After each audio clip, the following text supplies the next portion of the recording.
Hey, you have Matthew Modine's number too, right? I want to ask him if I Oh, could. I don't have it. I think Mark has it. No, you said you got a text the other day or something. You got an email or text? Just put that up on the Oh, screen. oh, just that he's going to be doing an op-ed. Oh, great, great. Yeah, we need to hear things like that. I want to just write him a letter of thanks for his foresight Okay. in producing Downwind, but as well, he was in Oppenheimer, and I think. He grew up in Utah, and his grandparents had a homestead. They were Downwinders, Oh, so he's got a personal connection. those are things that we trying to share. Yeah, yeah. And most people don't know that Shoshone contaminated soil was taken to the Marshall Islands and spread around at Runit. I did that. Yeah, Really? Oh wow. they were trying to obscure the signature of the bombs, the radioisotopes, because the Russians were seeking to get samples to reverse engineer their bombs. So that's how our contaminated soil got to. Your soil there? Wow. Yeah, and Wow. then they spread it around, and so this guy Paul Gallego, Paul Gallego, he Uh-huh. was 21 on a bulldozer in the 70s, and he pushed it all into the dome, and they didn't give him any protective equipment, nothing. Oh, they never do. They never do. And then now, all these years later, all these people are sick and dying. Yeah, so And many already died, a lot of them. So my name is Ryan Party. Ian Zabarte, my good friend and organizer here, asked me to come down and, interview you, ask a few questions before we threw on the film Downwinder. A little bit about myself for the people in the audience and for you all. I'm born and raised here in Las Vegas. I was born in 1979. I grew up here through the 80s, and I was young, and I guess I never quite understand or realize the full implications of all the testing that was going on, just out the backyard here, as I was, not even 10 years old. I guess what I'm saying is, in 1990, there was the RECA Act, and I know they tested over 900 nuclear weapons out in the desert. Is that correct? 928. 928. And we never really learned about that in school here, did we? I don't recall that. And of course, now that I'm 45, and I have twin daughters that are 14 months old, suddenly, these issues and the tension in the world, it seems to it's become more of a concern lately. So I guess my first question, and Ian wanted me to guide you. I'll read a little bit from the sheet. It says, there's an urgent need to support reauthorization and expansion of the Radiation Exposure Act that is set to expire this year. RECA was first established in 1990 to compensate uranium miners and those living downwind from the Nevada nuclear weapons test site exposed to radioactive fallout from 928 tests, 100 in the atmosphere. Wow. A downwinder is the term applied to those living in 22 counties in the 3 states of Nevada, Utah, and Arizona. However, the 1990 RECA only contained 15 primary cancers and did not cover those, this is where it gets to us here, living in Las Vegas, Salt Lake City, or those living downwind of the first U.S. nuclear weapons test in the New Mexico desert called Trinity. I guess my question is, what exposure did we have living here in Las Vegas to these tests that were going on? We weren't technically downwind, but... Well, Las Vegas is 65 miles northwest of the test site, and fallout goes, you can never predict exactly where it will go. The winds blow in this country from the west to the east, and that means that's carried away, but sometimes they went the other way as well, so you never really can predict where the wind will end up blowing. So what the new reauthorization of RECA does, since RECA was always flawed, always way too limited geographically, it would add the entire state of Nevada, which means Las Vegas would be covered. It would add the entire state of Utah, which means Salt Lake City and northern Utah would be covered, and the entire state of Arizona, which means right now it's not the entire state. So it would cover the entire state. Plus it would add all of New Mexico, as you said, where the first test happened, all of Colorado, all of Idaho, all of Montana, and it would also add Guam, which was a U.S. territory where Pacific Island test blew fallout. It now adds areas of St. Louis, around St. Louis, where waste from the Manhattan Project was stored. So people there are getting sick from that waste that has made its way into the water, into Coldwater Creek, and is going into people's homes and into their food. It's making a lot of people sick. So it adds other areas as well, parts of Amchitka, Alaska. It adds Paducah, Kentucky, and it adds an area of Tennessee where weapons were created and also the waste was stored. And it adds new categories of uranium miners because so many people have been left out of that act and so many people have gotten sick and continue to get sick because once you've been exposed, especially multiple exposures, which 928 tests means multiple exposures, the chances of your developing cancer during your lifetime increase. So you can never say for sure which person's cancer can be attributed to fallout definitively, but you know that when it went to all these areas and made its way into the food chain, it would make its way into our bodies. And it seems like I have a great many friends in their 40s who have prematurely gotten cancer and passed away, and I guess there's no way to really tell if it was just natural or if it was from exposure. The half-life of these radioactive materials have, what, a 24,000-year half-life? Some of them have, incredibly long half-lives. Plutonium and uranium have some of the longest, but you've got strontium, that's got a half-life of 30 to 40 years. That's the stuff that gets absorbed by your bones and continues radiating you throughout your life. So we know what those radioisotopes do. There were like 126 different ones in fallout. The only one that's ever been studied thoroughly by the US government is radioactive iodine-131, and that's the one that causes thyroid cancer. That's what I had. And that one is not always fatal, like many of the others are far worse. But that's why RECA has to be presumptive. It was always presumptive. It was presumed if you lived in certain places during certain years and got certain kinds of cancer, they were caused by fallout, by exposure to radiation. So that, and it has to be presumptive. I mean, you can show an incredibly strong correlation, and I've had a researcher, Richard Miller, you may have heard of him. He wrote Under the Cloud, the Decades of Nuclear Fallout, and he says that the chances of it being random are extremely small. So,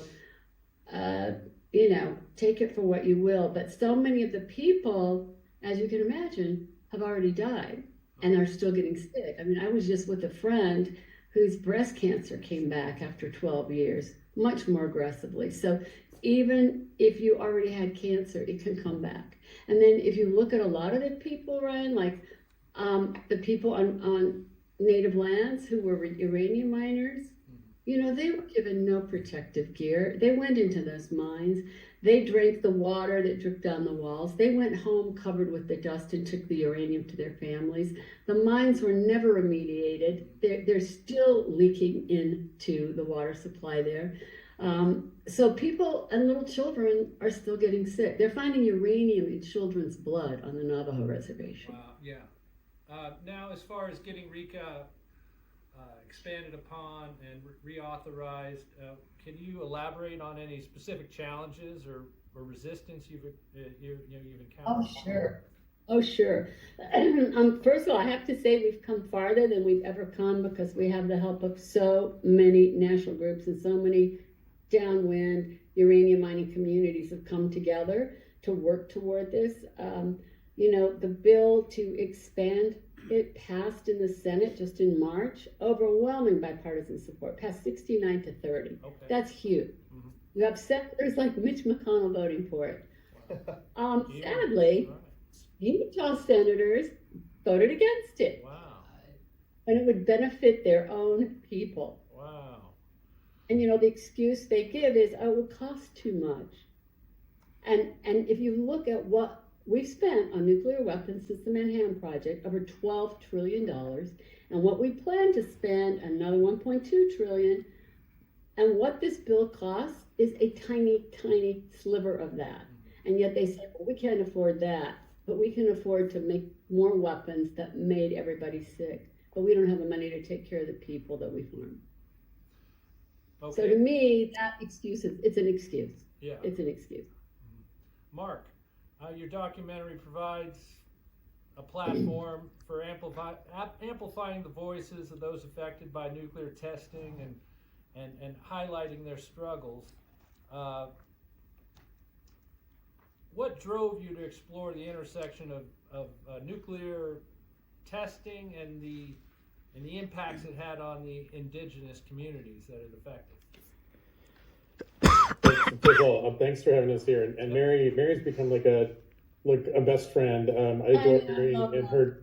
We worked really. We're inspired by Mary, by Claudia. People you'll see in the film, and Ian.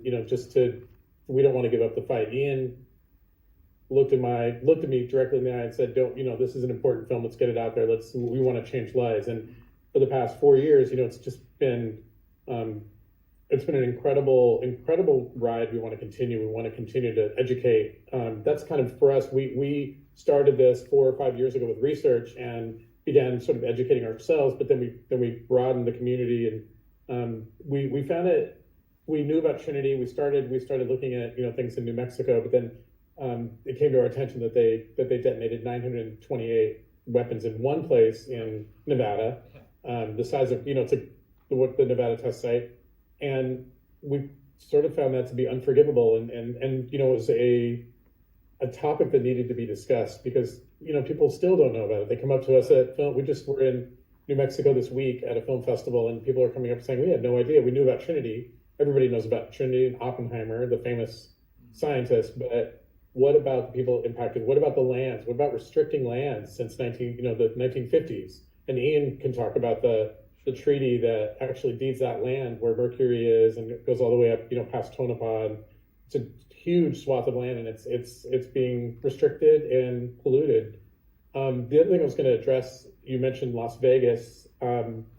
We've also talked to a lot of people, veterans in that community, soldiers who served out there from Nellis. They would fly up to classified locations and just going on duty for years, circling the site, doing cleanups, cleaning up.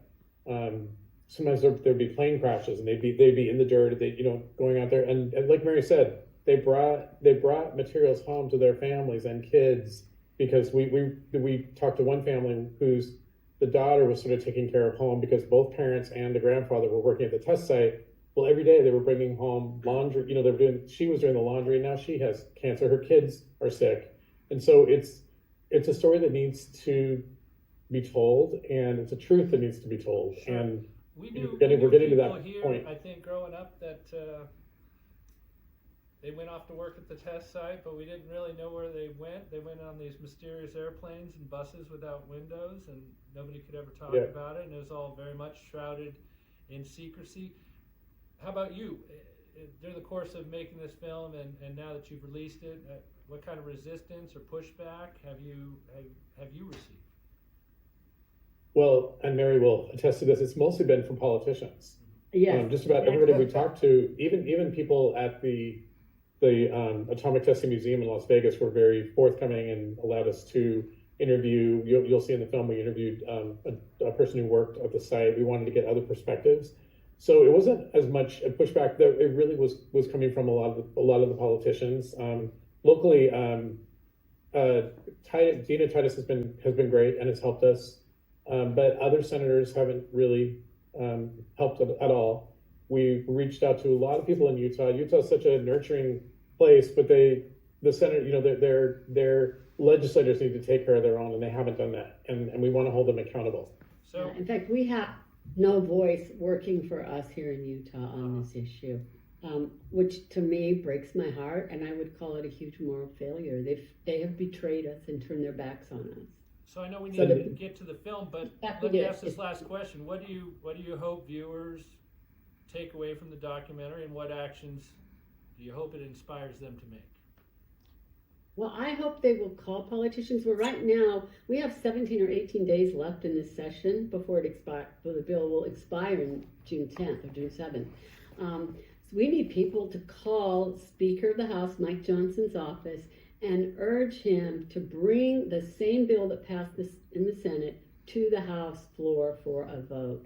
We desperately need that to happen, and we are running out of time for it to happen because the whole program expires June 7th, June 7th. unless it goes through. And I do think Speaker Johnson will listen. All sorts of senators and representatives and both Republicans and Democrats have been reaching out to him, writing letters to him. I know he's getting a lot of calls, and he told the representative from Missouri that he wants to move RECA ahead. But I mean, that's not very specific, is it? How he can move it ahead is to put it to the floor for a vote, because we are told that there are likely enough votes to get that thing passed. And Mary has often pointed out there's a website called savereca.org, and I think she makes it really easy where you can just go and go on the site savereca.org, and I think there's a place where you can log in and connect to your local senators wherever you are, I believe, and also people can go to our website backlotdocs.com, or we encourage people to follow us at downwind_film on Instagram. That kind of gives you updated information. We have a lot of people in our corner. I just came back from New Mexico, and Matthew Modine was there at the festival, and he was impacted in Utah. He grew up in Utah and had this impact his family, and Downwinders. that's why he joined the film. So in the film Downwind, Matthew Modine is our executive producer and joined because of the impact on his own family. But he really is a caring person. I wish everybody had that sort of spirit. And the last thing I was going to say is our film, we want it to be inspiring. What you'll see at the end of the film where, what Ian is up to, what Mary's up to, what Claudia is up to. And these are inspirational stories. They're changing lives. Mary has committed her life to this cause and is changing lives. So it's sad, things that have happened to people, but the inspiring thing to me as a filmmaker, the reason why Doug and I, my co-director and I we haven't even started on our next film because we've been passionately trying to get word out there about what's going on, and June 6th is coming up, and if they extend RECA, we've heard anything from maybe they'll just do another thing where it'll be 2 more years of this, but there really needs to be change, and maybe Mary, Mary has inspiring words about how if 10 people call a senator, it makes a difference. Yeah, I met with one of our senators, unfortunately is deceased once, and he said, sometimes it just takes me hearing from 10 people for me to pay attention to something. Okay. So I think those calls do make a difference, and I think just reaching out, making your voice heard, and I think Speaker Johnson really needs to hear from people. I think he can be swayed. That's my hope, and I think people can help with this because Mark, I have to give him credit. He's done so much and been so committed to this. And you don't find filmmakers like that usually. They are on to the next one, but as he said, they are not. And we have been working incredibly hard on this. A lot of people have put their lives into this, and we now have a lot of support since Oppenheimer, and people know about it. More people are coming out to help, all sorts of groups. The Union of Concerned Scientists is doing a lot. But, the fight's not over. I know Tina Cordova always says, I'm going to keep fighting for this until it passes or I'm in the ground. Any final thoughts before we play the film? And Ian, do you have these websites for everybody to go to after? Save Make sure RECA,